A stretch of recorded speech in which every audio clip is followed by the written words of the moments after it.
जय गुरु जी संगत जी गुरु जी की डिवाइन कॉल सत्संग प्लेटफॉर्म में आप सभी गुरु परिवार का हार्दिक स्वागत है। संगत जी, गुरुर् ब्रह्मा गुरुर् विष्णु गुरुदेवो महेश्वरा, गुरु साक्षात पर ब्रह्म तस्मै श्री गुरुदेव नमः। संगत जी, आज का सत्संग केवल सुनने के लिए नहीं है, आज का सत्संग महसूस करने के लिए है, यह जीने के लिए है, यह अपने जीवन में इस सत्संग को और इन चीज़ों को उतारने के लिए है। आज का सत्संग बहुत ही ब्लेस संगत का है। आज का सत्संग उन सभी संगतों के लिए भी है जो बीमारी से जूझ रहे हैं, दुख से टूट चुके हैं, परेशानियों से हार मान चुके हैं और जिनके जीवन में अब आशा की कोई किरण नहीं दिखती। आज गुरुजी स्वयं हमारे बीच हैं, शब्दों के रूप में नहीं, भावना के रूप में और कृपा के रूप में। तो प्लीज़ साथ संगत जी, आज के सत्संग को बिल्कुल भी स्किप ना कीजिएगा, बड़ी श्रद्धा भाव से अंत तक सुनिएगा। आज का सत्संग बहुत ही प्यारा है, बहुत ही खास है, बहुत ही ब्लेसिंगफुल है, तो बिना स्किप किए ज़रूर सुनिएगा। इसके अलावा संगत जी, आप भी अगर अपने अनुभव सत्संग शेयर करना चाहते हैं तो हिंदी में साफ राइटिंग में आप अपना सत्संग लिखकर हमारी जीमेल आईडी पर सेंड कर सकते हैं, ताकि आपके द्वारा सुनाए गए सत्संग से जो भी गुरुजी महाराज की नई जुड़ने वाली संगत होगी, उन्हें गुरुजी के कल्याण, महिमा, अनुभव के बारे में ज़्यादा से ज़्यादा पता चलेगा। सत्संग आपको पसंद आए तो आप इसको लाइक कीजिए, चैनल को सब्सक्राइब कीजिए, वीडियो को शेयर ज़रूर कर दीजिएगा और बेल आइकन दबाना बिल्कुल भी नहीं भूलिएगा।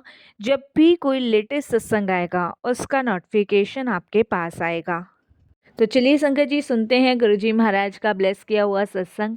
ओम नमः शिवाय, शिव जी सदा सहाय। ओम नमः शिवाय, गुरु जी सदा सहाय। जय गुरुजी संगत जी। संगत जी, सबसे पहले गुरुजी महाराज के चरणों में कोटि कोटि नमन। सारी संगत जी को जय गुरुजी। अनंतम शुक्राना मैं गुरुजी का करती हूँ कि उन्होंने मुझे आज ये खास मौका दिया सत्संग शेयर करने का। बहुत बहुत धन्यवाद गुरुजी, बहुत बहुत धन्यवाद।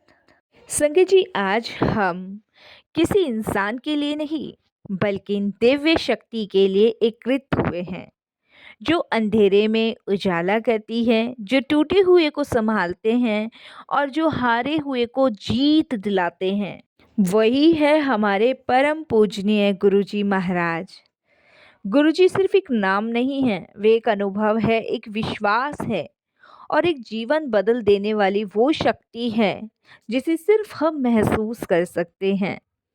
जहाँ संगत जी रास्ते बंद हो जाते हैं ना, वहीं से गुरुजी का मार्ग शुरू होता है। जब इंसान हार जाता है या वो हार मान लेता है, वहीं गुरुजी अपनी कृपा बरसाते हैं। आज का सत्संग हम सभी के जीवन में शांति, विश्वास और कल्याण लाने के लिए है। तो संगत जी, मैं फिर से एक बार गुरुजी का बहुत बहुत शुक्राना करती हूँ कि गुरुजी, मैं अपने इस अनुभव को इन सभी संगतों के साथ साझा कर पा रही हूँ जो कि आपके श्री चरणों से जुड़ी हुई है। संगत जी, ऐसा नहीं है कि मेरे जीवन में भी कोई दुख परेशानी नहीं है। मेरे जीवन में बहुत दुख, बहुत विपदाएं, बहुत परेशानी है, लेकिन मैं जब से गुरुजी से जुड़ी हूँ तब से संगत जी वो एक एक काले बादल मेरे जीवन से हट रहे हैं। मैं दिल्ली में ही रहती हूँ और एक साधारण परिवार से संगत जी बिलोंग करती हूँ। मेरे पास संगत जी सिर्फ एक ही बेटा है मेरा, जिसका नाम कृष है। एक टाइम संगत जी बहुत तेज वो पढ़ाई में था, बहुत संस्कारी था और सबका लाड प्यारा था। संगत जी, मेरे मेरे हस्बैंड की तो आँख का तारा था और यही हमारा भविष्य था, यही हमारा सहारा था। और संगत जी कहते हैं ना, जिसके एक संतान होती है ना, सब कुछ माँ बाप उसी को समझ लेते हैं। मेरे पति और मैंने सब कुछ उसी को समझ रखा था, क्योंकि संगत जी एक बेटे के बाद मैं कंसीव नहीं कर पाई और उससे भी बड़ी बात संगत जी ये हुई कि डॉक्टर्स का कहना था कि मैं शायद माँ नहीं बन पाऊंगी। इसीलिए संगत जी मेरे जीवन में जैसे तैसे भगवान ने ये फल स्वरूप मेरा बेटा दिया था, जिसको मैं बड़े लाड़ प्यार से पाला पोसा है। और इसी से संगत जी हमने सब आस उम्मीद लगा रखी थी। लेकिन कहते हैं ना संगत जी, समय एक जैसा नहीं रहता। जब बच्चा छोटा होता है ना, तो खिलौना होता है माँ बाप के लिए, और जब बच्चा थोड़ा बड़ा होता है तो आँख का तारा। और संगत जी, जब बच्चा किशोर अवस्था में होता है ना, तब माँ बाप को थोड़ा सा संभल के और थोड़ा सा देख के चलना पड़ता है।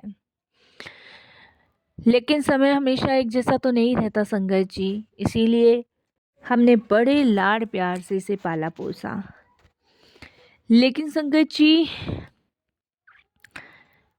धीरे धीरे मेरा बेटा जब बड़ा हुआ तो बीमार रहने लगा। जब वो बीमार रहने लगा, कभी हल्का सिर का दर्द, कभी बुखार, कभी शरीर में कमजोरी, कभी बुखार तेज हो जाता था, कभी कभी हालत ऐसी हो जाती थी कि उठना उसका मुश्किल हो जाता था। मतलब दिन प्रतिदिन उसके साथ ऐसा हो रहा था, जबकि मैं दवाइयाँ दिला रही थी, डॉक्टरों के बहुत चक्कर काट रही थी, दवाइयों का ढेर घर में लगा था, अस्पताल की दौड़ धूप कर रही थी, लेकिन कोई फ़ायदा नहीं हो रहा था। और बेटे की हालत देख के मैं, मेरे हस्बैंड बिल्कुल टूटे और बिखरे हुए थे, क्योंकि हमें समझ नहीं आ रहा था कि भाई अचानक से ऐसा क्या हो गया। बच्चा मेरा कल तक तो ठीक था और अचानक से एकदम से तबीयत ज़्यादा ख़राब हो गई। समझिए संगत जी, समझ नहीं आ रहा था कि क्या करें क्या ना करें, कुछ भी समझ नहीं आ रहा था। हालत उसकी दिन प्रतिदिन ख़राब हो रही थी। और ये लगा लो संगत जी, मैंने बहुत डॉक्टर बदल लिए, दिल्ली के बड़े से बड़े, छोटे से छोटे, हर जगह गई। दिल्ली के पश्चिम बिहार में एक खुराना डॉक्टर हैं, जिनकी करीबन फीस ही 800 साढ़े 800 रुपये है संगत जी, और स्पेशलिस्ट हैं वो। यहाँ के डॉक्टर भी नहीं है, अमेरिका के डॉक्टर हैं। मैंने उन तक को दिखाया, लेकिन संगत जी आराम नहीं, बिल्कुल भी आराम नहीं। बहुत दुखी, बहुत परेशान संगत जी। मैं, मेरे हस्बैंड तो संगत जी अंदर तक से टूट गए, बिल्कुल टूट गए, बिखर गए। एक दिन संगत जी डॉक्टर्स ने हमें ये कह दिया कि भाई हम इलाज नहीं कर पाएंगे, क्योंकि हमें समझ नहीं आ रहा, क्योंकि बीमारी हमारे हाथ में नहीं है। संगत जी ये सुनते ही मैं परेशान हो गई कि भाई ऐसी भी कौन सी बीमारी हो रही है बच्चे को जो ठीक नहीं हो रही। क्योंकि संगत जी बीमारी नहीं पकड़ में आ रही थी। मेरे हस्बैंड रोने लग गए, क्योंकि मैंने आपको बताया ना संगत जी, एक ही बेटा है, बड़ी मन्नतों से मांगा है, और इसी से सारी उम्मीद थी हमारी। और मैं, मेरे हस्बैंड बेटे के सामने संगत जी रो भी ना पाए, और हमारे आंसू रुके ना। संगत जी मेरा बेटा बहुत दुखी हो रहा था, और मेरे को यही लग रहा था कि अगर इसको कुछ हो गया ना, तो हमारी तो पूरी दुनिया उजड़ जाएगी, सब कुछ खत्म, कुछ भी हमारे पास नहीं बाकी। क्योंकि संगत जी डर परेशानी हमें दिख रही थी, और डॉक्टर के चेहरे से भी। बीमारी सिर्फ शरीर को नहीं तोड़ती, वह मन, आत्मा और पूरे परिवार को तोड़ देती है। संगत जी मेरा बेटा बिस्तर पे पड़ा पड़ा रोता था, बिलबिलाता था, और मेरे को और मेरे हस्बैंड को कहता था कि मैं पापा किसी काम का नहीं हूँ, मैं आप लोगों के लिए बोझ बन गया हूँ, इससे तो भगवान उठा ले। क्योंकि संगत जी बच्चा समझदार है, और इतना दुखी और परेशान हो गया ना वो अपनी बीमारी से, कि उससे ना सहन नहीं हो रही थी ये चीज़ें, बिल्कुल भी नहीं सहन हो रही थी। संगत जी मैं उसको खाना खिलाती, लेकिन वो उल्टी कर देता, खुद नहीं खाता था। मेरे हस्बैंड संगत जी काम पे जाते, वहाँ से हॉस्पिटल आते, और उसके बाद रात को मेरे बेटे के पास ही रुकते। संगत जी मतलब ये लगा लो, एक घूंट पानी का भी पीता था ना, तब भी उल्टी कर देता था। और संगत जी कुछ भी उसको हजम नहीं हो रहा था, कुछ भी नहीं। और मेरे हस्बैंड संगत जी हॉस्पिटल से बाहर निकल के रोते थे, और भगवान से यही पूछते थे कि भगवान मेरे बच्चे को बचा लो, इसे कुछ ना हो, ना इसे कुछ हो जाए। संगत जी बार बार वो भगवान से यही प्रार्थना करते थे कि मेरे बच्चे को कुछ ना हो जाए, इसको बचा लो। लेकिन संगत जी कहते हैं ना, जहाँ देर है वहाँ अंधेर कभी नहीं है। हम बहुत दुखी हुए थे, और टूटे भी हुए थे। इसके लिए हमने संगत जी जोशियों के से और पंडितों से पूछना शुरू किया। हम उनके पास भी गए कि भाई पता चले कि क्या है क्या नहीं है। कुछ पूजाएं भी बताई, कुछ उपाय भी बताए हम लोगों ने संगत जी, वो भी किए, लेकिन फिर भी बेटे को कहीं से कहीं तक कोई आराम नहीं लगा, कोई भी आराम नहीं लगा। आप यकीन नहीं मानोगे, हम इतने दुखी हो गए, इतने परेशान हो गए, क्योंकि संगत जी हमें यही लगने लगा कि भगवान ने भी मुंह मोड़ लिया है। और संगत जी जाहिर सी बात है, जब इंसान टूटता है ना, तभी ईश्वर का दरवाजा अपने भक्तों के लिए खुलता है। मेरे बच्चे की हालत ख़राब थी संगत जी, बहुत ज़्यादा ख़राब थी, दिन प्रतिदिन ख़राब होती जा रही थी। दवाइयों के लिए संगत जी पैसे भी अब उधार लेने शुरू करे थे। कोई हम इतने अमीर घराने से तो थे नहीं संगत जी। और सबसे बड़ी बात, जब आदमियों को दवाइयों का ढेर होता है ना, तो वो पता नहीं लगाता कि कहाँ से कैसे पैसा आ रहा है, क्योंकि संगत जी पानी की तरह उस समय पैसा जाता है। संगत जी इलाज बहुत महंगा चल रहा था। डॉक्टर का कहना था कि हम इसको एक इंजेक्शन लगाएंगे। उस इंजेक्शन का खर्चा ही संगत जी करीबन 22,000 रुपये था, और 4 वो इंजेक्शन लगने थे।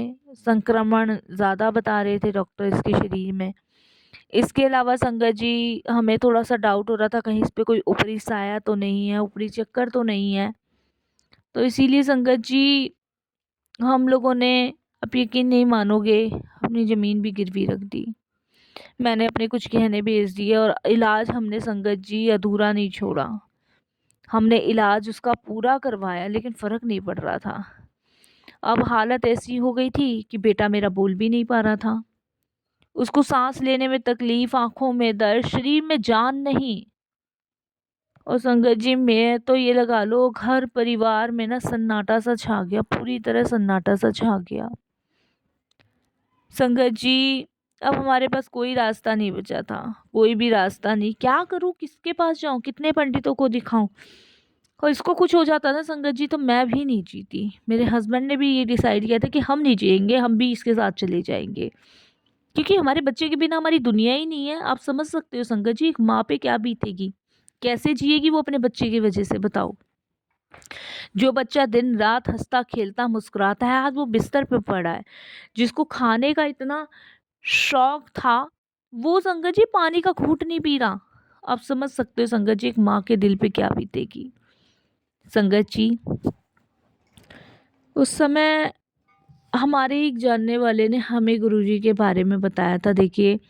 और उस समय मैं माफ़ी मांगती हूँ गुरुजी कि हमें आप पे ट्रस्ट नहीं हुआ था, और हम नहीं गए। मैं आपको बताऊं, उन्होंने बताया और हम नहीं गए, लेकिन शायद गुरुजी का बुलावा था, देखिए संगत जी। और जब गुरुजी बुलाते हैं तो कोई रुक नहीं पाता। और शायद गुरुजी का बुलावा यही था कि उन्हें हमारे बच्चे का कल्याण करना था, और अपने बेटे के कारण ही मैं गुरुजी से जुड़ पाई, मिल पाई। संगत जी उन्होंने कहा कि तुम गुरुजी के दरबार जाओ, वहाँ मन्नत करके आओ, मंदिर माथा टेको, वहाँ का जल प्रसाद ला के पिलाओ। तो हमने कभी गुरुजी का नाम देखिए सुना नहीं था, कभी गुरुजी के दरबार भी नहीं गए थे। और मेरे हस्बैंड ने कहा कि पता नहीं वहाँ चमत्कार होते हैं कि नहीं होते, और इतने मंदिर तो चले गए हैं, पंडितों के पास चले, कोई फ़ायदा तो नहीं हुआ है। लेकिन संगत जी जब रास्ते बंद हो जाए ना, तब गुरुजी का रास्ता खुलता है। मैं अपने हस्बैंड को बोली आप हॉस्पिटल में रहो, मैं होकर आती हूँ। उन्होंने एड्रेस दे दिया था, मैंने ऑटो करा, ऑटो पकड़ के संगत जी मैं सुबह सुबह घर से निकली। हाथ में संगत जी मेरे बेटे की एक तस्वीर थी, आंखों में आंसू थे, और दिल में सिर्फ एक ही पुकार कि बस प्रभु मेरे बच्चे को बचा लो। मैं पहली बार गुरुजी के दरबार पहुंची। वहाँ संगत जी कोई बड़ी इमारत नहीं थी, ना कोई दिखावा था, बस शांति और प्रेम थी और भक्ति थी। गुरुजी के दरबार में जाके ना संगत जी मैं रो पड़ी। पहली बार गई थी, पूछते पाछते पहुंचाया गुरुजी ने जैसे भी। वहाँ जाते ही मेरी आंखों से आंसू निकले, और जब मेरी आंखों से आंसू निकलने शुरू हुए तो संगत जी आप यकीन नहीं मानोगे, मैंने गुरुजी के स्वरूप के आगे माथा टेक के सिर झुकाया और रोकर बोल पड़ी कि गुरुजी मेरे बच्चे को बचा लो, प्लीज़ मेरे बच्चे को बचा लो। और संगत जी उसी टाइम मैंने अपने बेटे का फ़ोटो गुरुजी के चरणों में वहीं रख दिया, वहीं छोड़ आई मैंने बस यही कहा कि गुरुजी मैं कुछ मांगने नहीं आई, बस मेरे बच्चे को जीवन दे दो थोड़ा सा। अगर आप सच में हो ना तो इसको बचा लो, मैं समझूंगी कि आप ही भगवान हो। मेरी मूर्खता है संगत जी, जबकि गुरुजी ने कल्याण करने के लिए बुलाया था। और हम मूर्ख क्या और करते हैं संगत जी, पहले से ही गुरुजी से सवाल जवाब करने बैठ जाते हैं। दरबार में बैठते ही संगत जी मुझे बड़ी शांति मिली। मुझे ऐसा लगा जैसे गुरुजी कह रहे चिंता मत कर, मैं सुन रहा हूँ। उसके बाद संगत जी मैं घर गई। घर में संगत जी नहा धो के आई और फिर हॉस्पिटल पहुंची। और उस दिन मैं थोड़ी शांत थी, बल्कि मेरे बच्चे की तबीयत खराब थी, लेकिन उस दिन मेरी आंखों से आंसू नहीं निकल रहे थे, एक विश्वास जागृत हो रहा था। संगत जी जब मैं रात के समय हॉस्पिटल में सो रही थी ना, तो मुझे एक ड्रीम आया कि मेरा बच्चा आईसीयू में है, पूरा हॉस्पिटल खाली है, कोई डॉक्टर नहीं है। और मैं संगत जी हॉस्पिटल के अंदर बाहर खड़ी हूँ और मैं देखती हूँ एक तेज रोशनी मेरे पास आती है और उसमें से गुरुजी प्रकट होते हैं। प्रकट होके वो मुझे हाथ में चंदन देते हैं और चंदन देने के बाद कहते हैं इसको जाके अपने बेटे के माथे पे लगा और सुबह शाम उसको मेरा नाम लेने के लिए बोल। ये साधारण सा उपाय संगत जी गुरुजी ने बताया, लेकिन दिल में विश्वास था। मैंने बेटे को संगत जी उसी ड्रीम में एक चंदन लगाया और इतने में संगत जी गुरुजी ओझल हो गए, मेरी आँख खुल गई। सुबह संगत जी मैंने वही करना शुरू किया जो रात को गुरुजी ने ड्रीम में दिखाया था। मैंने सुबह शाम चंदन लगाना शुरू किया और संगत जी गुरुजी का नाम उससे बुलवाया। उस रात कुछ ऐसा अद्भुत हुआ संगत जी कि पहली बार मुझे वो ड्रीम आया और पहली बार ही मैंने अपने बच्चे के माथे पे चंदन लगाया। मेरा बच्चा जो काफ़ी दिन से कुछ खा पी नहीं रहा था, वो अब संगत जी एकदम से बोल पड़ा, एकदम से उसके गले से आवाज़ निकलनी शुरू हो गई।